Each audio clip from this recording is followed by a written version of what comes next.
Shalom Bapak Ibu, saudara-saudara yang Tuhan kasihi. Saya undang saudara untuk bangkit berdiri. Kita akan berdoa untuk mendengarkan firman Tuhan. Mari kita sama-sama berdoa.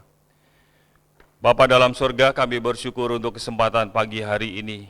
Buat sepanjang minggu ini, penyertaan, pemeliharaan, penjagaan Tuhan bagi setiap umat-Mu, baik yang ada di ruangan ini maupun yang ada di rumah masing-masing, bersama keluarga mereka masing-masing. Kami bersyukur Tuhan sudah berjanji menyertai kami, dan kami sudah mengalami sukacita damai sejahtera yang Tuhan berikan itu. Sebentar kami mau merenungkan isi hati Tuhan. Kiranya bukan hamba-Mu dengan pikirannya yang boleh disampaikan, tetapi isi hati Tuhan yang boleh disampaikan lewat hamba-Mu kepada umat milik-Mu sendiri. Tuhan, kami serahkan waktu ini ke dalam tangan-Mu. Dalam nama Tuhan Yesus kami berdoa dan mengucap syukur. Amin. Silakan duduk, saudara-saudara. Hari ini kita akan merenungkan satu tema dengan judul Doa yang Agung. Diambil dari Yohanes pasal yang ke-17, ayat pertama sampai 26.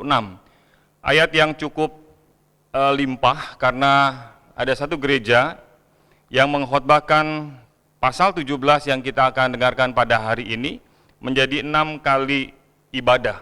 Jadi 6 kali kebaktian mengkhotbahkan Yohanes pasal 17. Yohanes pasal 17 ini menjadi tema yang penting karena berisi doa daripada Tuhan Yesus Kristus sendiri, doa yang dikenal sebagai doa imam besar. Nah, mengapa menjadi doa yang agung? Kita akan memperhatikan minimal 3 hal dari teks ini. Yang pertama, kita akan melihat bahwa doa Yesus menjadi doa yang agung, doa imam besar, karena doa itu sendiri terkait dengan relasinya dengan Allah Bapa. Jadi di dalam Allah Tritunggal, Tuhan Yesus mengungkapkan di dalam doanya. Ini berbeda dengan doa Bapa kami, seperti kalau saudara memperhatikan, kita juga biasa ibadah selesai kita sama-sama berdoa, menaikkan doa Bapa kami. Berbeda dengan doa Bapa kami adalah doa yang Tuhan Yesus ajarkan kepada orang percaya, kepada para murid supaya mereka bisa berdoa. Tetapi doa di dalam Yohanes pasal 17 adalah bukan doa yang diajarkan kepada murid-muridnya, tetapi doa Yesus Kristus sendiri kepada Allah Bapa. Nah, menjadi menarik, untuk itu kita akan melihat 3 hal penting. Tadi yang pertama kita melihat bagaimana Tuhan Yesus Kristus sendiri mengajak supaya saudara dan saya saling mengenal dan memuliakan Allah di dalam relasi kita. Nanti yang kedua kita melihat di dalam ayat 6 sampai 19, Tuhan Yesus juga mendoakan murid-muridnya. Yang terakhir, yang ketiga, Tuhan Yesus di dalam teks ini juga mengajak dan mendoakan orang-orang yang sudah menjadi percaya karena pemberitaan daripada rasul-rasul, daripada murid-murid. Dalam hal ini adalah saudara dan saya yang sudah menjadi orang percaya. Itu sebab saya harap saudara bisa membuka Alkitab baik di tempat ini maupun di rumah masing-masing, supaya kita bisa memahami teks yang begitu agung, yang begitu mendalam dari Yohanes pasal yang ke-17. Kita akan mulai dengan bagian yang pertama. Di dalam ayat pertama sampai ayat kelima, kalau saudara memperhatikan Yohanes pasal 17, di sana Tuhan Yesus mengungkapkan bahwa relasinya dengan Bapa, dengan Allah Bapa, demikian erat, demikian intim, demikian dekatnya, dikatakan bahwa ia mengenal dan memuliakan Bapa. Demikian juga Allah Bapa mengenal dan memuliakan Allah Anak. Di dalam ayat kedua dikatakan, sama seperti engkau telah memberikan kepadanya kuasa atas segala yang hidup, demikian pula ia akan memberikan hidup yang kekal kepada semua yang telah engkau berikan kepadanya. Jadi pertanyaan buat kita adalah, apakah arti daripada hidup yang kekal? Banyak orang berpikir, mungkin juga termasuk saudara dan saya sebelum kita membaca merenungkan teks pasal 17 ini, bahwa hidup yang kekal itu adalah hidup selama-lamanya di surga. Hidup bersama-sama dengan Tuhan, dengan orang percaya selama-lamanya. Tapi penekanannya seringkali kita terjebak pada apa hidup yang kekal. Hidup kekal adalah hidup di sorga, hidup selama-lamanya. Kita lupa bahwa definisi yang Tuhan Yesus berikan di dalam ayat ketiga, saudara bisa melihat itu di dalam ayat ketiga, inilah hidup yang kekal itu, yaitu bahwa mereka mengenal Engkau, satu-satunya Allah yang benar, dan mengenal Yesus Kristus yang telah Engkau utus. Perhatikan baik-baik, inilah hidup yang kekal itu, bahwa mereka mengenal Engkau, Bapa, satu-satunya Allah yang benar, dan mengenal Yesus Kristus, Sang Anak yang telah diutus oleh Bapa. Jadi kita melihat di sini, saudara-saudara, relasi Yesus dengan Bapanya bukan hanya saling mengenal dengan sempurna sejak kekekalan sebelum dunia dijadikan, namun juga saling memuliakan. Kalau saudara memperhatikan Alkitab, sepanjang kita membaca Alkitab dari Perjanjian Lama sampai dengan Perjanjian Baru, dikatakan bahwa tidak ada orang yang dituliskan di dalam Alkitab yang meninggalkah, yang wafatkah, yang matikah, yang merupakan tokoh-tokoh iman, yang masuk di dalam kekekalan bersama dengan Tuhan, tanpa dinyatakan bahwa orang-orang itu adalah orang-orang yang mengenal Allah. Penting sekali ketika Tuhan Yesus dia berdoa supaya mereka mengenal Allah dan mengenal Yesus Kristus. Saya memberikan beberapa ayat sebagai referensi buat kita supaya kita memahami bahwa hidup yang kekal adalah bicara tentang pengenalan seorang yang mengenal Allahnya. Maka itulah hidup yang kekal. Bukan soal tempat, soal sorga, bukan soal selama-lamanya, waktu selama-lamanya, tapi penekanan yang Tuhan Yesus berikan, definisi dan tentang hidup yang kekal adalah mengenal Allah dan mengenal Yesus Kristus, mengenal Bapa, mengenal Anak melalui pekerjaan daripada Allah Roh Kudus. Kejadian pasal 5 ayat 24, saya membacakan, saudara boleh membuka Alkitab. Dan Henokh hidup bergaul dengan Allah, walk with God, mengenal, bergaul dengan Allah, berjalan, walk with God, lalu ia tidak ada lagi, sebab ia telah diangkat oleh Allah. 2 kali dituliskan, termasuk di ayat 22, ayat 24, bahwa Henokh, saudara kalau perhatikan di sana, hidup bergaul dengan Allah. Sebagai bukti, Henokh mengenal Allah. Itu sebab Allah mengangkat dia bersama-sama dengan Allah. Saya lanjutkan dengan 2 Tawarikh pasal 20, ayat 7. Kita bisa melihat di sana, dan saya akan membacakan, bukankah engkau Allah kami yang menghalau penduduk tanah ini dari depan umatmu, Israel, dan memberikannya kepada keturunan Abraham, sahabatmu itu. Jadi Abraham dikenal sebagai sahabat Allah, your friend untuk selama-lamanya.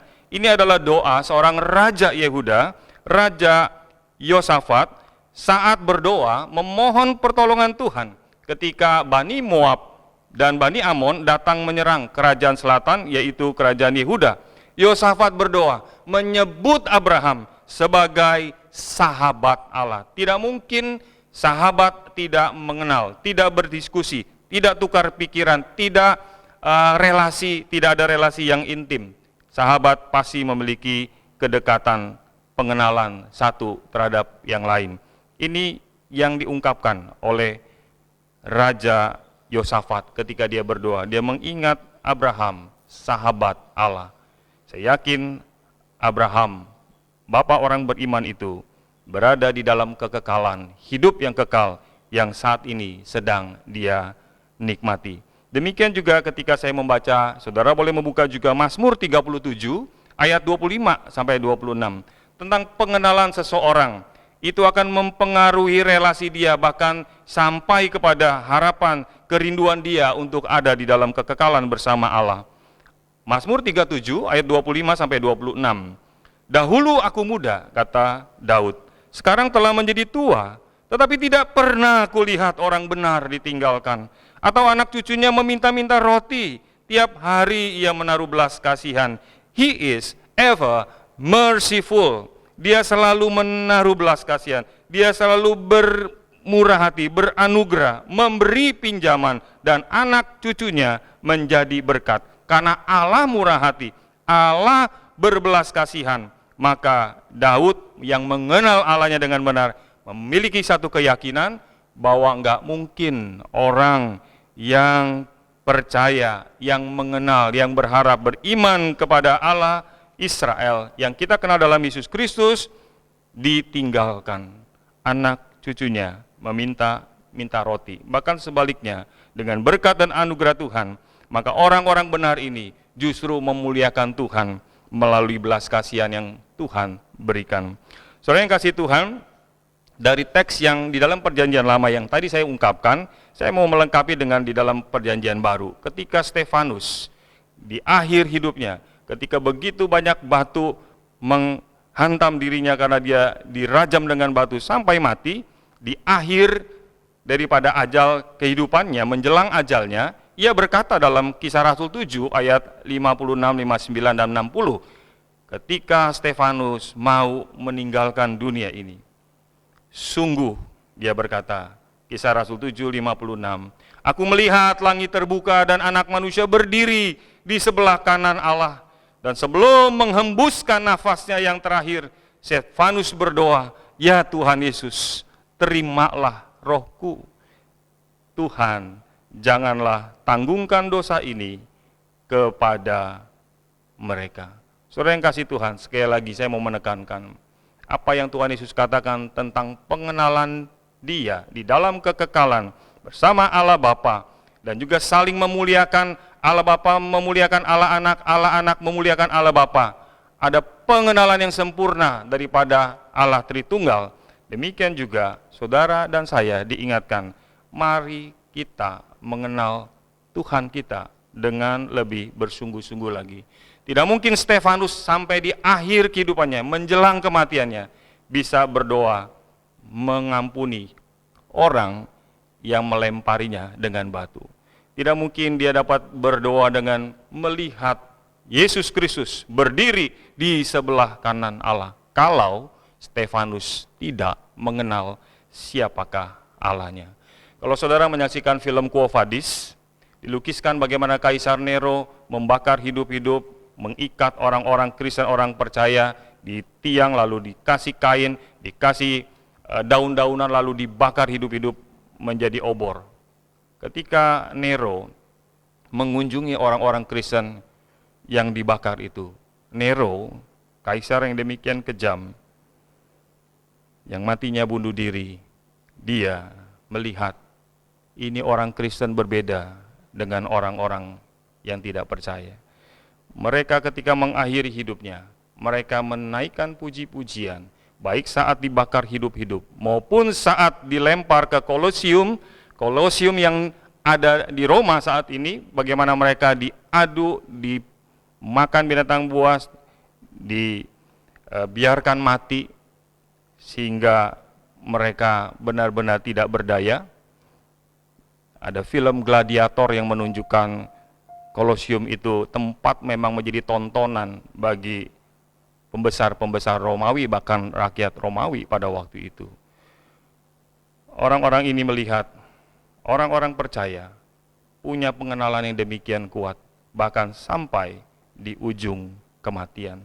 Ini hal yang penting yang pertama saudara dan saya harus renungkan. Ketika saya merenungkan kebenaran ini, saya teringat akan seorang ratu negeri Sheba yang begitu kaya raya mengunjungi Raja Salomo karena dia mendengar bahwa Salomo mempunyai hikmat yang begitu luas, yang begitu kebijaksanaan, kepandaian, kecerdasan yang begitu luar biasa, sehingga dia mengunjungi Salomo dengan tujuan sebetulnya.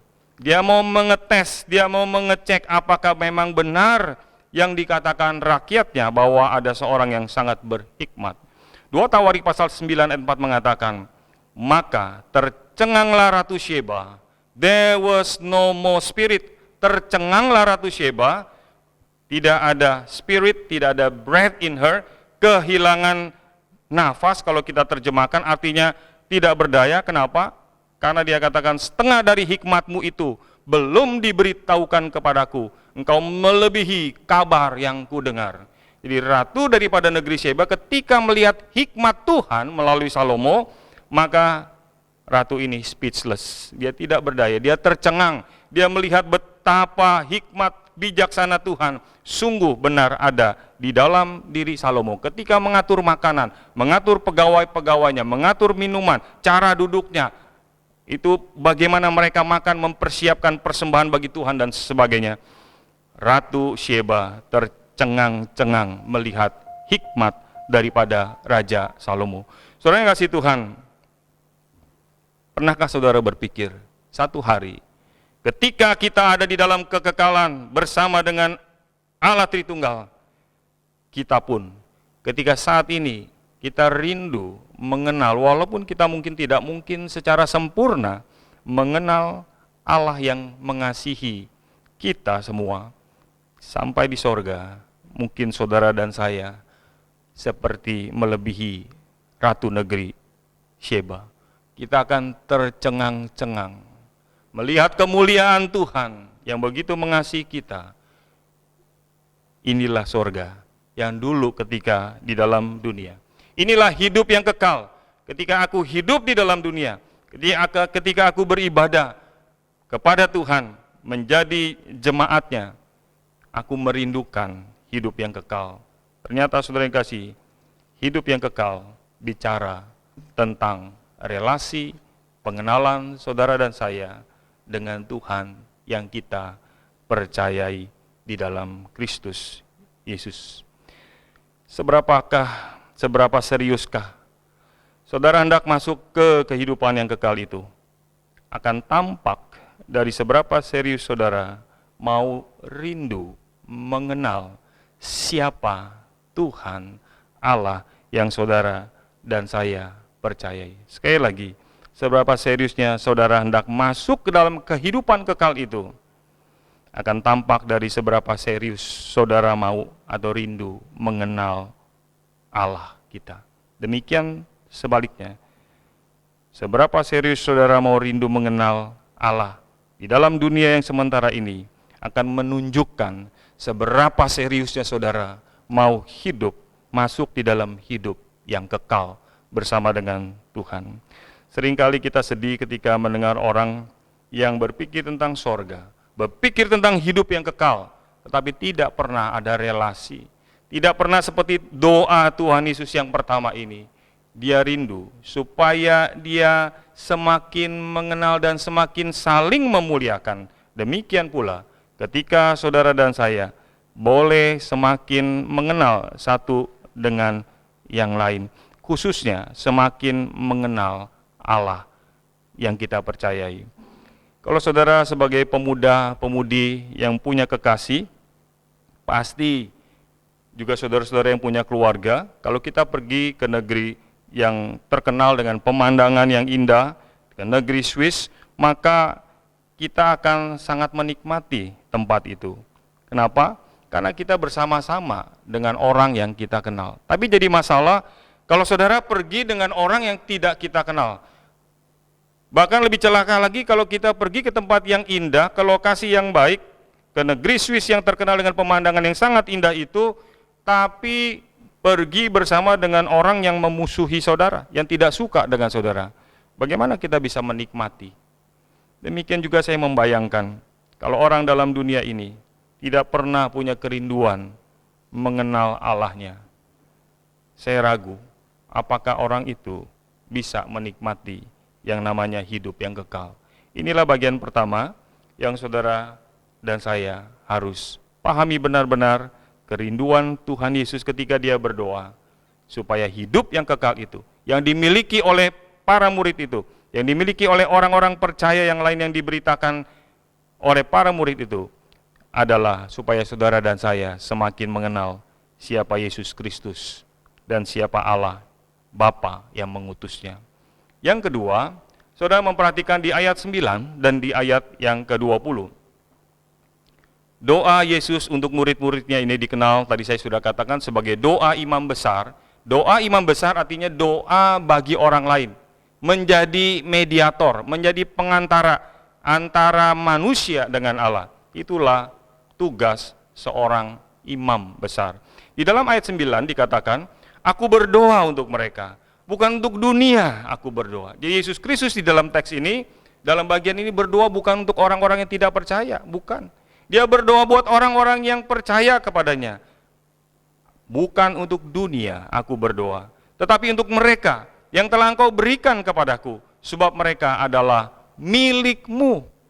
Ayat 20, bukan untuk mereka ini saja aku berdoa, tapi juga untuk orang-orang yang percaya kepadaku oleh pemberitaan mereka.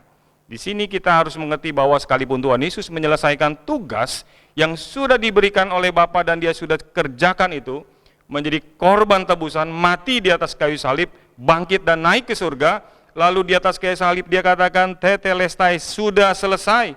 Namun ketika dia naik ke surga, ternyata Yesus Kristus, Tuhan saudara dan saya, dia masih berdoa.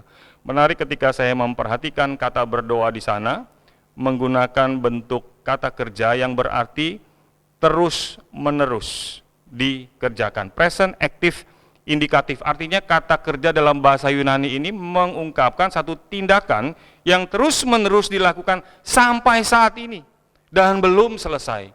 Jadi ketika Yesus Kristus, dia mati, naik ke surga, bangkit dan naik ke surga, di dalam kekekalan, dia masih mendoakan orang-orang yang percaya kepadanya. Seperti yang dia ungkapkan di dalam ayat 9 sampai ayat 20 ini. Satu penghiburan yang luar biasa bagi saudara dan saya, orang yang percaya kepadanya. Di dalam Ibrani 7 ayat 25, saya membacakan, karena itu, ia, imam besar, yaitu Tuhan Yesus, sanggup juga menyelamatkan dengan sempurna semua orang yang oleh dia datang kepada Allah. Sebab ia hidup senantiasa untuk menjadi pengantara, to make intercessions for them, memohon, mendoakan, menjadi pengantara bagi mereka. Siapakah mereka? Bagi saudara dan saya. Satu sukacita yang besar. Demikian juga Paulus tuliskan dalam 1 Timotius pasal 2 ayat 5. Karena Allah itu Esa dan Esa pula dia yang menjadikan pengantara antara Allah dan manusia, yaitu manusia Kristus Yesus. For there is one God and one mediator, also between God and man, the man Christ Jesus. Jadi penekanan daripada Ibrani maupun Timotius ini menekankan Yesus menjadi pengantara bagi saudara dan saya untuk sampai kepada Allah di dalam kekekalan. Kita melihat di sini satu pemahaman yang penting ketika Tuhan Yesus berdoa. Dia menjadi pendoa syafaat. Dia terus berdoa di hadapan Allah, membela kepentingan umatnya, membela kepentingan saudara dan saya. Walaupun 2000 tahun sudah berlalu, Yesus Kristus sudah mati, bangkit dan naik ke sorga. Namun hari ini dia masih bekerja, masih memperhatikan semua orang percaya. Ketika Simon berkata, aku mati pun siap, Tuhan Yesus berkata dalam Lukas pasal 22 ayat 31. Ketika Simon dengan begitu bangganya bahwa aku akan rela bahkan mati bersama-sama dengan engkau saat engkau mau disalib, Tuhan Yesus berkata, saudara boleh membuka Lukas 22 ayat 31. Alkitab berkata, Simon, Simon, lihat iblis telah menuntut untuk menampik kamu seperti gandum, tapi aku telah berdoa untuk engkau, supaya imanmu jangan gugur, dan jikalau engkau sudah insaf, kuatkanlah saudara-saudaramu, agar imanmu jangan gugur. Yesus Kristus berdoa, iblis terus-menerus menuduh, seperti dia menuduh Ayub, menuduh orang-orang percaya di segala abad, di segala tempat, sampai hari ini, di hadapan Allah. Namun Yesus Kristus menjadi pembela, menjadi pengantara bagi saudara dan saya. Kita patut bersyukur kepada Tuhan. Seperti apa yang Tuhan Yesus pernah katakan kepada Simon. Saya yakin Tuhan Yesus pun, kalau saudara dan saya bisa sampai hari ini, tidak terjatuh, tidak gugur iman kita, karena ada Tuhan Yesus yang di hadapan Allah Bapa mendoakan, menjadi perantara, menaikkan doa, memohon, supaya iman saudara dan saya tidak gugur. Di bagian kedua, mari kita ingat baik-baik. Banyak orang ketika mengalami kesulitan, khususnya di masa pandemik seperti ini, seolah-olah mau menyelesaikan hidup. Seolah berkata, aku sudah selesai, hidup sudah selesai di tengah-tengah kesulitan yang ada. Saya membaca bagaimana India, negara kedua dengan korban COVID-19 yang paling banyak, tentang orang-orang yang terkonfirmasi positif COVID-19 di rumah-rumah sakit. Itu mereka begitu depresi. Dan saya yakin juga di Indonesia. Dan saya membaca kisah ini, bagaimana para dokter yang merawat mereka, para pasien berkata, dokter, apakah aku punya harapan untuk hidup? Tidak bisa melihat wajah karena semua memakai masker dan dokter pakai selengkap perlengkapan untuk menjaga tidak terkena virus. Dokter itu hanya berdiam, tidak bisa menjawab. Dan yang menyedihkan, beberapa saat kemudian, pasien yang mengatakan, apakah saya punya harapan? Begitu banyak yang meninggal. Kita dikejutkan dengan berita beberapa 1-2 hari ini tentang pimpinan di wilayah kita beribadah tempat ini yang meninggal karena COVID-19. Jadi di tengah-tengah berita yang kalau saudara memperhatikan setiap hari kita melihat dengan jumlah yang bukan menurun tapi semakin meningkat, kita bisa jadi juga khawatir.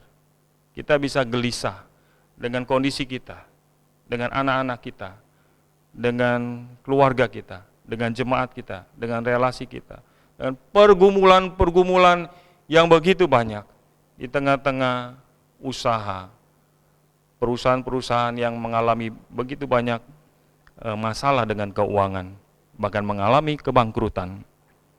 Bagaimana saudara bisa tetap bertahan di dalam Tuhan? Kalau bukan karena Tuhan yang terus-menerus menopang saudara dan saya dengan anugerahnya, maka mungkin bisa jadi iman saudara juga sudah gugur. Pernahkah saudara mengingat akan apa yang Tuhan Yesus kerjakan sampai hari ini? Dia mendoakan saudara dan saya. Pernahkah kita juga mengingat orang lain, mendoakan teman kita, mendoakan orang-orang yang sedang bergumul dengan pergumulan-pergumulan ini?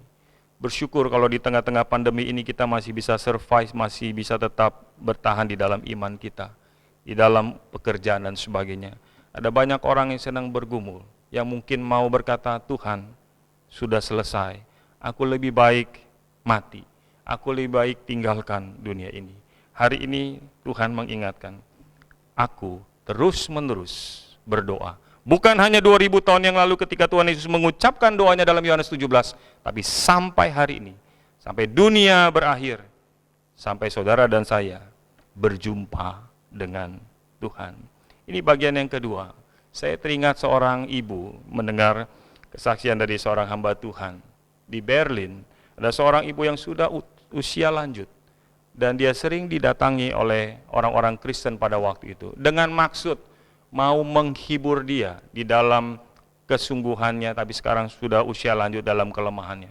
Tapi saudara tahu dari kesaksian orang-orang yang mengunjungi ibu ini, ibu yang sudah tua renta ini, setiap kali ada orang yang datang, dia mencatat nama orang-orang yang pernah datang ke tempat dia. Daftarnya begitu panjang. Dan nama-nama orang-orang yang pernah datang mengunjungi ibu ini didoakan tiap hari. Ini satu teladan contoh yang baik, yang indah ketika kita melihat doa yang agung daripada Tuhan Yesus. Ibu ini meneladani Yesus. Dia tidak pernah berhenti mendoakan orang-orang percaya yang datang menemui dia. Saya percaya di tengah-tengah pergumulan kita, masih ada banyak kesempatan saudara dan saya bisa melayani Tuhan, termasuk untuk berdoa, syafaat, berdoa bagi orang lain. Ini yang kedua, dan masuk yang ketiga, yang menjadi pokok doa daripada Tuhan Yesus. Kita akan melihat pokok doa Tuhan Yesus. Sebetulnya ada 5 pokok doa. Seperti tadi saya katakan, khotbah ini dikhotbahkan sebanyak 6 kali dalam satu gereja. Saya mengkhotbahkan ini dalam 30-40 menit. Harap saudara bisa mengikuti bagian demi bagian dan dapat mengulanginya kalau ada yang terlewat di dalam rekaman di YouTube. Yang pertama kita melihat ayat 11-15, Tuhan Yesus berdoa, di dalam pokok doanya itu, ayat 11-15, Yesus berdoa agar saudara dan saya terpelihara, dilindungi dari yang jahat, dari yang jahat. Yang jahat di sini bisa dari setan, dari roh jahat, juga dari dunia ini. Menurut 1 Yohanes pasal 2 ayat 19 dikatakan, kita tahu, 1 Yohanes 2 ayat 19, saudara boleh membuka, kita tahu bahwa kita berasal dari Allah. Seluruh dunia berada di bawah kuasa si jahat. Seluruh dunia berada di bawah kuasa si jahat. Namun kita bersyukur sebagai umat pilihan yang ada dalam pemeliharaan Bapa. Kalau Tuhan tidak mengizinkan setan, roh jahat, dunia ini untuk mengganggu, untuk mencelakakan saudara dan saya, maka mereka dan setan dan dunia ini tidak punya otoritas apa-apa. Karena Yesus Kristus sudah menang, maka saudara dan saya pun menjadi umat pemenang. Mari kita ingat baik-baik, kita di tengah-tengah dunia ini, dalam dunia yang sudah jatuh dalam dosa, dengan godaan-godaan, dengan daya tarik dunia, dengan tipu daya roh jahat iblis, kita pun, saudara dan saya pun bisa terberdaya. Tapi Tuhan Yesus sudah berdoa agar kita terpelihara, terlindungi dari yang jahat, dari dunia ini. Itu sebab kita jangan memasukkan diri dalam pencobaan. Doa Bapa kami yang Tuhan ajarkan juga, jangan bawa kami dalam pencobaan. Karena Tuhan sudah berjanji, tidak ada kuasa, tidak ada otoritas, tidak ada apapun juga, keadaan apapun juga yang dapat memisahkan saudara dan saya daripadanya. Ini satu doa yang indah. Tuhan memastikan saudara dan saya aman di dalam genggaman tangan kasih-Nya. Yang kedua, kalau saudara memperhatikan ayat 13, Tuhan Yesus berdoa supaya sukacita yang dimiliki Bapa, dimiliki Anak, dimiliki Roh Kudus di dalam Allah Tritunggal ini, Allah Tritunggal ada di dalam diri saudara dan saya. Sukacita bukan seperti sukacita yang dari dunia ini, tetapi sukacita yang ditulis dalam Filipi pasal 4 ayat 4, yang Paulus katakan kepada orang-orang Kristen di kota Filipi, bersukacitalah senantiasa di dalam Tuhan. Sekali lagi kukatakan bersukacitalah. Sukacita ini hanya akan saudara dan saya peroleh kalau kita turut berdoa bersama-sama dengan orang percaya seperti yang Paulus katakan di ayat-ayat berikutnya, menyerahkan, serahkanlah segala kekhawatiranmu kepada Allah di dalam permohonan dan ucapan syukur. Lagi-lagi Paulus mengingatkan, kalau sukacita yang saudara dan saya miliki mau terus-menerus menjadi milik kita, maka relasi kita dengan Tuhan di dalam doa, dalam ucapan syukur harus senantiasa ada. Orang yang tidak memiliki relasi persekutuan dengan Tuhan, seberapapun mewahnya hidupnya, seberapapun banyak berkat yang dia peroleh, sulit sekali tetap bisa bersuka cita, apalagi di dalam kondisi seperti sekarang ini.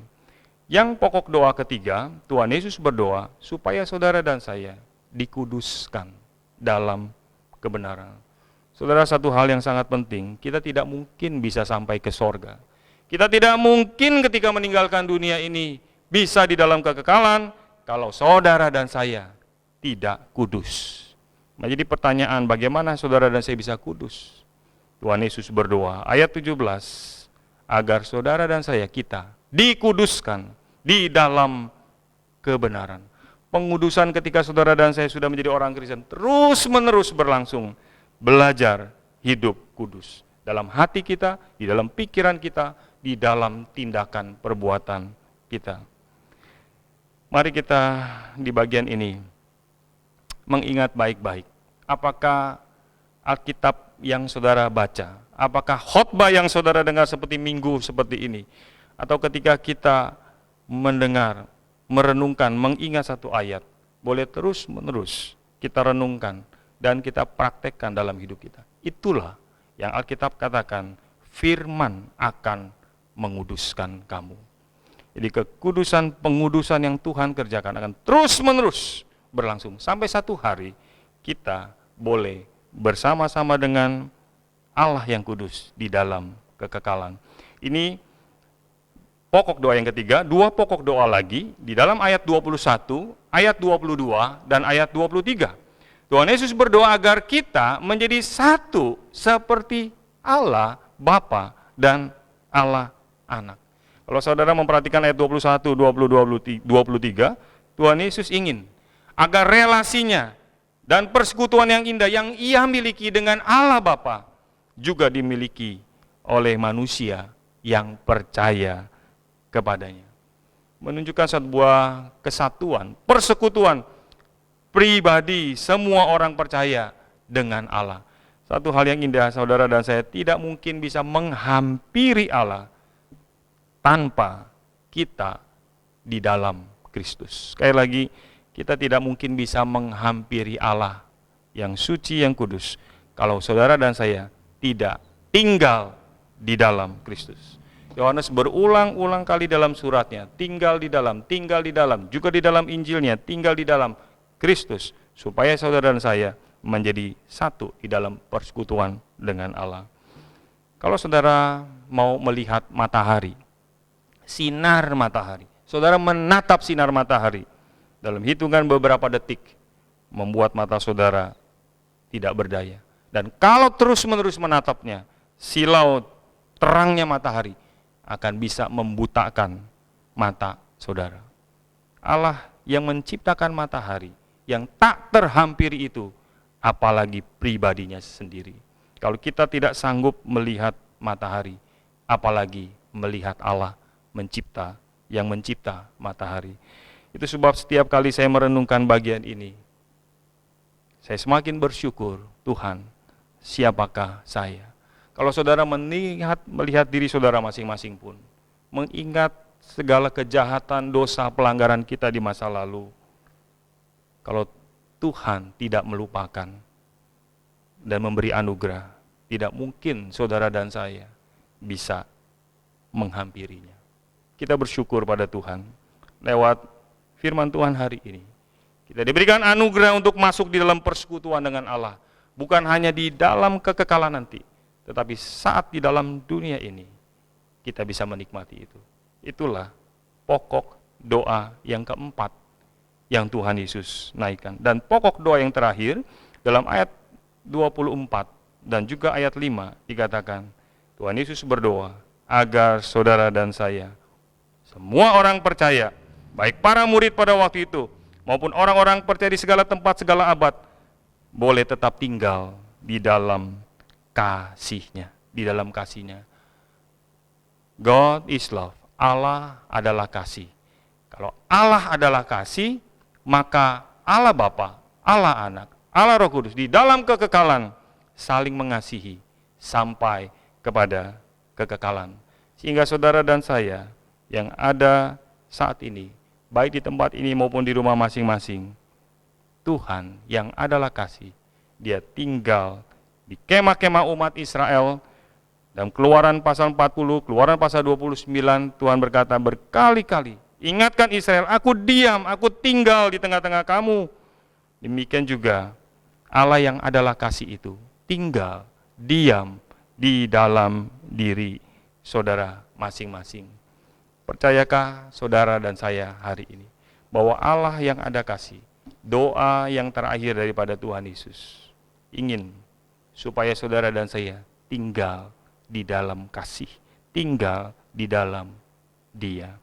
Kiranya Tuhan menolong kita untuk semakin hari, semakin memahami doa yang agung itu, yang harus saudara dan saya teladani. Saudara yang kasih, saya mau mengakhiri renungan firman hari ini. Setiap hari kita membaca, juga mendengar berita-berita soal pandemi COVID-19 ini. Korban yang berjatuhan mungkin sudah 1 juta sekian, atau mendekati 1 juta. Saudara bisa mengikuti berita online yang terupdate.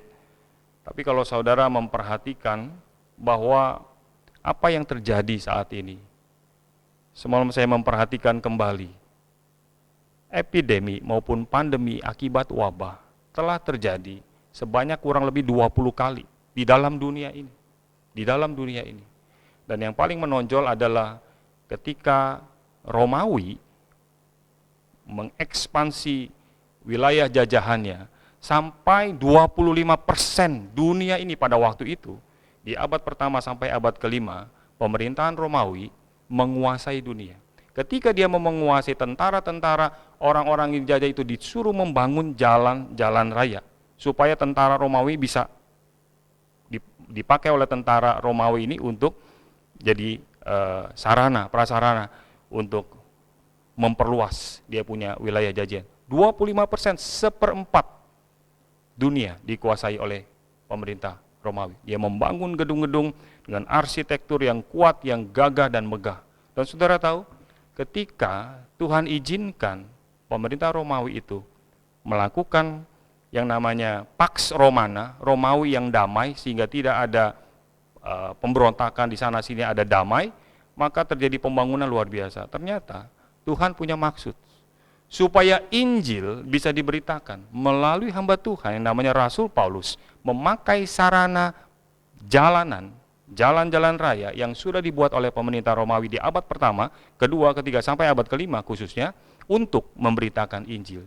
Sehingga ditambahkan pula pada waktu abad kedua, tahun 165 Masehi sampai 180-an, itu pernah terjadi wabah. Jadi wabah yang terjadi, pandemi yang terjadi saat ini 20 kali, dan ada wabah yang sangat luar biasa. Saya mau menekankan satu saja di tahun 165 sampai 180. Itu dalam keluarga Antoninus, kaisar yang memerintah pada waktu itu, keluarganya disebut Antoninus, itu terjadi sehingga wabah ini disebut wabah Antoninus, di mana orang mati bergeletakan di depan rumah dan sudah nggak sanggup lagi. Satu hari bisa mati 2.000 orang. Dan menurut catatan sejarah, kalau saudara membuka searching di Google, itu kurang lebih ada 5 juta yang mati. Tahun 165 sampai 180-an kurang lebih, wabah Antoninus itu. Jadi saudara mengerikan, semacam penyakit cacar yang kulit jadi pada menghitam dan sebagainya, ada noda-noda, dan mereka mati. Nggak tahu kena serangan bagian apa. Dan itu didapat dari tentara-tentara Romawi yang pergi berperang dan pulang kembali ke Roma membawa wabah itu. Itu sebab sejak peristiwa itu, maka mereka tidak mau sembarangan menyerang, menyerbu, menginvasi suku-suku tertentu, khususnya suku barbar menurut sejarah. Karena diprediksi kemungkinan wabah itu datang dari sana. Dan ketika saya membaca sejarah ini, Tuhan, apa maksudnya? Ternyata satu, tadi saya katakan, hamba-hamba Tuhan, para rasul, para murid, para orang percaya, justru di dalam peristiwa ini, Injil disebarluaskan melalui pembangunan jalan raya.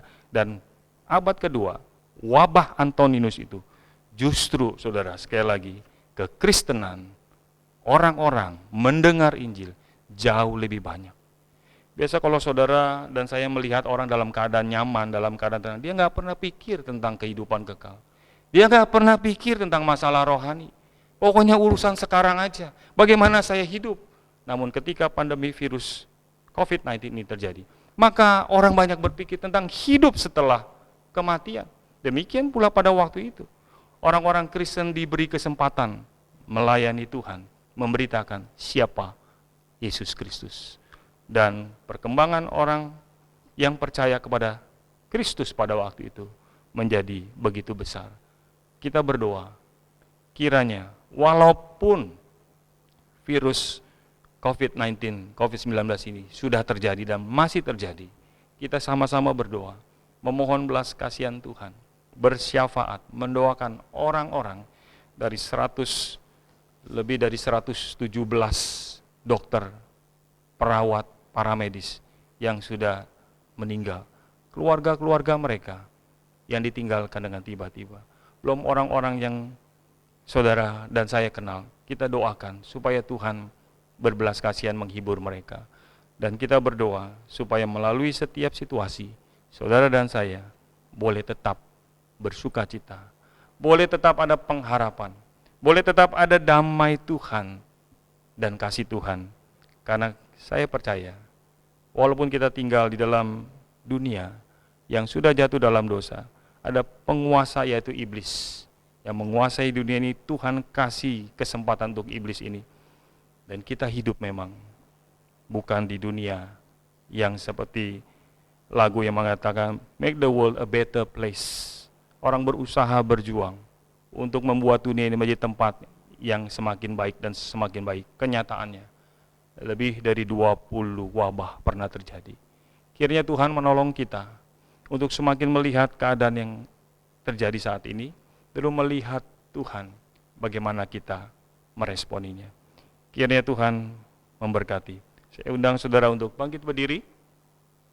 Mari kita merenungkan hari ini doa yang agung yang Tuhan Yesus pernah naikkan kepada Allah. Kiranya kita semakin mengenal dan memuliakan Tuhan. Kiranya iman orang-orang percaya, termasuk saudara, kenalan, keluarga, iman mereka tidak gugur. Iman orang percaya di tengah situasi yang mereka hadapi. Kita juga meneladani doa yang agung daripada Tuhan Yesus. Di tengah-tengah pandemik ini, kita tetap boleh menjadi umat pemenang dari godaan setan dan dunia.